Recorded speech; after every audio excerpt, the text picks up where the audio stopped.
በሀገር 7 ሴቶችን ገዝቶ ሚልኪያስ ይባላል። አንደኛ ደላላ፣ ሁለተኛ ሳዲቆ ይባላል። ሸጥቶ እኛን፣ ሶስተኛ ደላላ ለታጁ ሰጥቶ እኛን ገርፎ በኋላ ሶስተኛ ደላላ ታጁ በጣም ገርፎ በጣም ወግቶ መክቶ ስለዚህ አንድ ሰውዬ ሁሴን የሚባል ሰውዬ መጥቶ እኛን ብሎ ልብስ ገዝቶ حرارتي لا فني وان تجيزا جرو مخينا نربا تنمني أورومو دلال أورومو خيتي جرو نتو دفتي نتيس أورومو راخوت تاسينا نونجتي ويتسينو مخينا منا إذا نقولنا كنيا ولا بفدا نونجاني نتي وردوا كمني وردني نزدني كلا جانيني تتاو جرو نمني مكا حسين ما براج أنين نتو دفتي نورا كتاجرو خان ما أمتا. السلام عليكم ورحمة الله وبركاته.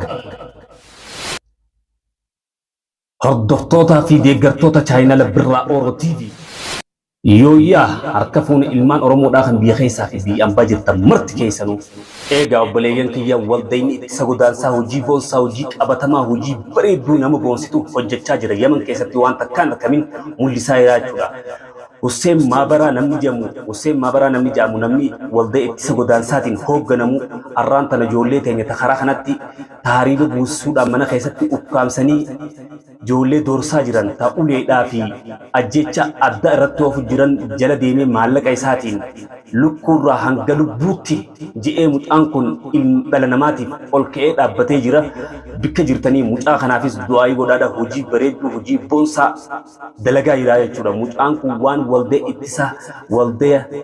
ittisa godaansa heeraan ala waldee kana jaalatuuf waan kana hunda hojjechaa jira jechuudha mucaan kun hojii cululuqaadha dalagaa jira jechuudha hojii boonsaa hojii addaa dalagaa jira jechuudha kan dadhabeen jenne halkanii guyyaa nama kana jala dalagee maallaqaan dhuftu maallaqa isaa baasaa mootummaan dhuftu mootummaan jala deemaa hojjechaa jira jechuudha mucaa kana ammallee du'aa'ii nu godhaaf ulamaa'ota keenya oromoo teenya mucaa kana du'aa'ii nu jabaadhaaf mucaan kun hojii bareedduu hojii rabbi jaalatu lubbuu namaa du'a baraaraa jira jechuudha maqaa waldee ittisa godaansaatiin deemee jala waan kana hojjechaa jira jechuudha mucaan kun hojii boonsa jira kanaafuu viidiyoo tana hanga xumuraatti nu hordofaan afeerraa teenya viidiyoo tana illaa hanga xumuraatti daawwadhaatiti sheer waliif godhaa oromoo bikkayyuu haa geessu hojiin akkanaatun bikkayyuu faffaca'uu qabdi fakkeenya namaa ta'uu qaba jechuudha fakkeenya nama ifiitti yaadan akkanuma qabatamaan isin garsiifna amma dura isin garsiisaa turre ammaas viidiyoo haaree qabatamaan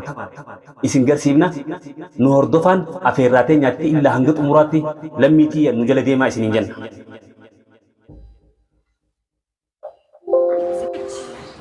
እንዴት ነው ያ ልጅ ወደዚህ የላከሽ? ምን ብሎሽ ነው? እንዴት አድርጎሽ ነው ወደዚህ የላከሽ?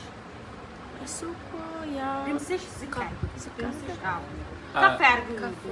እሱ እኮ የላከው ህጋዊ መንገድ ነው ብሎ ፓስፖርትም አለው በፓስፖርት በህጋዊ መንገድ ነው በፓስፖርት በህጋዊ መንገድ ነው ትሄዳላችሁ ብሎ እኛ ከቤት አወጣው። ከዛ በኋላ እኛ ወደዚህ መጣው። ሰገሌ ፋሲል እሱም ሚልኪያስ ይባላል። አንደኛ ደላላ ያንቺ ሀገር የኛ ሀገር ሚልኪያስ ይባላል። ከዛም ሁለተኛ ሳዲቆ ሚስቷም እሱም ሁለቱንም ነው። እኛ እኮ አማራ ነው ብሎ በጣም ሸጣ አማራ ነው ብሎ ነው። እኛ ሀዲያ ነው። ከዛ በኋላ እሱ ሀዲያ አይደለም አማራ ነው ብሎ ብዙ ብር ጠየቀው። ከዛ በኋላ ካፍለን እዚህ መጣው። እኛ እሱ ነው የሸጣችሁ ማለት ነው? የሸጠው እሱ ነው። ሁለቱንም ነው። እናንተ ስንት ሰው ናችሁ? እኛ 7 ሰው ነው። እናንተ ግን ኦሮሞ ናችሁ እንጂ አማራ አይደላችሁም። ቋንቋችሁ አማራ ስለሆነ ነው እሱ አማራ ነው ብሎ ወደዚህ እናንተ እየሸጣው ማለት ነው። እንደዛ ብሎ እሱ ነው ሸውዶ ከቤት ያወጣችሁ። ፈተለክመት ቢቢተመት አሁን ደስተኛ ናችሁ? እኔ ልብስ ገዝቻለሁ ለእናንተ ደስተኛ ናችሁ? በጣም አመሰግናለሁ። ባለቤቴን አመስግኑት። እሱ ነው ብር ሰጥቶኝ ልብስ እንደምቀይርላችሁ ያደረገኝ እሱ ነው። እሺ እናንተ ሁሴን በከሬ ነው የምባለው እሱ። እሺ ወይም ሁሴን ማበራ ነው የምባለው። እሺ የወልዳው መመስገን አለባችሁ። እሱ ነው ለእናንተ ብር ከፍሎ ያወጣችሁ እናንተ። እሺ ዱዓ ያርጉለት ለእሱ። በስሙ የወልዳ ኦሮሞ ሰይቅ ነው። እሺ السلام عليكم ورحمة الله وبركاته. جارتمتية ترجمانا نافته جولي خدشانان دينغدنا كنتن sanii uno uffata mataa isiitiin irraa qayyaree akkasitti warra afaan Amaaraatis jaartii tiyyaa turjumaanaati. Ani Amaarinyaan beeku, ni Amaarinya dingaa waraanuu hin beeka. Akkasitti uffata illee itti qayyarree ijoolleessan bilisa baafnee karaa nagayaatiin isin ergu jirra. Maqaa waldaa ittisa godaansa seeraan alaatiin itti aansee durataa waldaa obbo Anas Sheekaatiin akkasumatti joommata horeedha. Maqaa isaanii guutuu warra horeedha akkuma beektan dubbiimaa obsaa Amaan yookaan obsaa Yusufiin ijoollee tana Hussein Bakaree yookaan Hussein Maabaraatiin jaamaa maqaa kiyyanii beektanii mataadhaan uffata isaanii irraa qayyaree alhamdulillah rabbil aalamiin waan hin qabuun udduu qullaa deemtii intalti dubartiidha. Intalti haadha teenya, obboleettii teenya, jaartii teenya yookaan ilmoo teenya jechuudha. Akkasitti ijoolleen tuni hadiyyaadha, Oromoodha. Hadiyyaan Oromoodha akkuma beekamu. Ijoolleen tuni maqaa Amaaraatiin gurguramte. Meeta nafa laala nama guddaadha taachaan sunfaan tun ijoollee xiqqoodha. Ijoolleen tun maqaa Amaaraatiin gurguramte. Ijoollee Oromoodha, tunis Oromoodha. Tunillee hadiyyaa Oromoodha. Garuu ta gurguramte sani unoo kabajaadhaan jaalalaan والديني أقلتهم ور والدا واند دليدني جزار بسني قبلوا قري والدا خنا خوصة دوني رتجي كسا خرارة دومنجيسو مكينة كارجة رومون كيسا يراك أجي كوري أجي مكينة في دمنا أولانا ناتي نمي سيما براجة مبيري دومنا تمو جراني برينا راكا فالي مالك ساتي نباس ربسا أغر غار Eenyu si baase? Sema barana ma jedhama. Maashaallah. Maqaan kan kee guutaa qeeranaa deebi. Ahmad Arbay. Ahmad Ibrahim. Ijoollee eessaati biyyaa fi hoo? Walloo Kamisee. Walloo Kamisee. Ayyee maqaa waldaatiin isin baasee hedduu galatoomaadha. Durataa Anas Turrootiin maqaa isaatiin isin baasanis rabbi wajjin hedduu takka galatoomee ta'a inshaallah. Maqaan kee? Muhammad Salah Ahmad Jibroo. Muhammad Salah. Ahmad Jibroo. Ahmad Jibroo. Ayyee maaliif bakka kanatti argamtan bakka kanatti amma dhufe kanatti maaliif isinitti dhufe?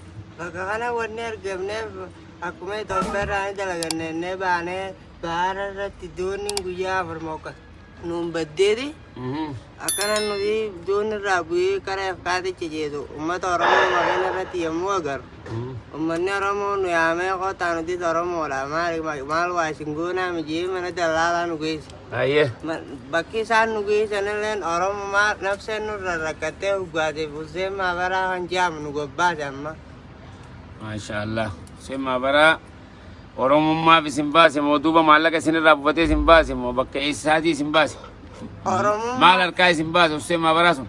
Hussein Maabaraa kan jedhamu bineensa harkaa nu baase Oromummaadhaaf nu gobbaase ammaas horii isaa jiraa nurraa qabale.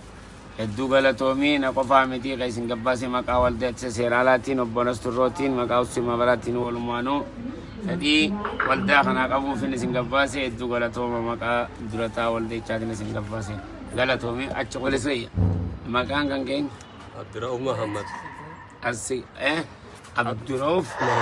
Abdurrauf Muhammad warra isaati Oromiyaa ana jaarsoo Oromiyaa ana jaarsoo Araddaa Laayin Fadhoo ganda Abdii haase amma wanni ni bakka sana dhufeen odoonii fi godaansa seeraanaatiin karaa suutii deemaa jirru dooniin seennee dooniin guyyaa meeqa sa'a 48 karaa nuun baddee wayita dooniin irraa buunu karaa irratti laafannee waan ciciisaa jirruuf makiinaan irra baatan namni Oromoo dallaalli Oromoo keessa jiru nutti dhuftee nutis Oromoodhaa kottaa seenaa nuun jettee wayita seennu makiina mana hidhaan ol naqanii hawaalaa buufadhaa nuun jedhanii nuti warra duuba qabne warri nu danii qalaa jedhanii tattaa'u jiru. Namni maqaa Hussein Maabaraa jedhaniin nutti dhufee nu rakkataa jiru kan ummata kan dallaalli maallaqa irraa buufatee jalaa bateen inni yoo itti dhufu maallaqa illee fudhatee jalaa batee kan maallaqa buufatee eega obboleeyyan kiyya hojii qabatamaa hojii boonsaa waan faranni keessan jirre tamamni keessan jirre wal duraa duuba waldayni ittisa godaansaa isin afeeraa jiraachuu isin garsiisaa jiraachuudha waan qabatamaan hojjechaa jiru arraan tana waldayni ittisa godaansaa Oromoo bakka jirtanii cinaa dhaabbadhaa viidiyoo tanaa sheer walii godhaa waldayni ittisa godaansaa Yemen keessatti haalaan hojii takkaan dalagamin dalagaa jiraachuudha arra Hussein Maabaraa rabbi mataa bulchu mucaan kun haalaan waldayni ittisa godaansaa keessatti fudhatama guddaa qaba armaan tan waldeetti sagodaansaa ajaja isaanii fudhachuudhaan ajaja dootaa keenya obbo Anas fudhachuudhaan mucaan kun bikka hunda goda hunda seenee ijoollee keenya jala caccabee jira jala caccabee baasaa jira jechuudha obboleeyyan kiyya hanga viidiyoo biraa qabannee walitti dachaanutti assalaamu alaykum wa rahmatullahi wa barakaatuh isiniin jenna nageen nu jiradhaa